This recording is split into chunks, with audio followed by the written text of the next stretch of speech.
ሰላም ወደ ቻናላችን ቤተሰቦች እንዴት ናችሁልኝ? ዛሬ በዚህ ክፍል የቴሌቪዥኖችን ፓርት አሳያችኋለሁ ማለት ነው። ምክንያቱም ከመጠገናችን በፊት ምን ቴሌቪዥኖች ምን እቃ እንደሚጠቀሙ እንዲሁም ፓርታቸውን ማወቅ ስላለባችሁ ማለት ነው። በመጀመሪያ ክፍል ከክፍል 1 እስከ ክፍል 3 የአስተማርኳችሁ ትምህርቶች አሉ። እነሱን አንዳንድ ጥያቄ ጠይቃችኋለሁ።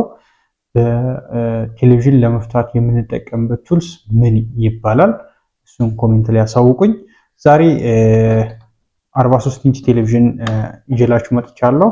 ይሄ 43 ኢንች ቴሌቪዥን ይሄ ባክ ከቨሩ ነው። የመጀመሪያ የማዘር ቦርዱን ከሴፍቲ የሚጠብቅልን ሰዎች እንዳይነኩት፣ እንዲሁም ፍሳሽ ነገር የሆነ አቧራ ነገር እንዳይገባበት የሚከላከልልን ባክ ከቨር ይባላል።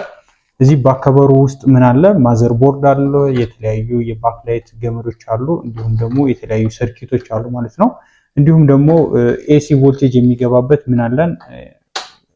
ሶኬት አለ እንደምታዩት።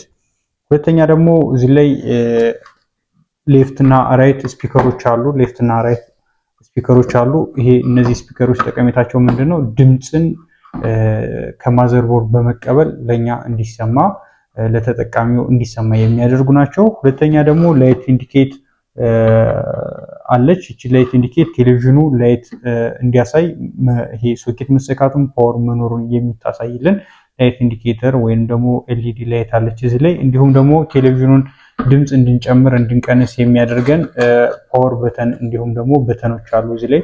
ከሪሞት በተጨማሪ በሃርድ እንድንጠቀም እንደተጨማሪ የሚያገለግለን ነው ማለት ነው። ስለዚህ ቴሌቪዥን የጀርባ ፓርቱ ላይ እነዚህ ብቻ ናቸው ያሉ ማለት ነው። ሌላ ፓርት የለውም።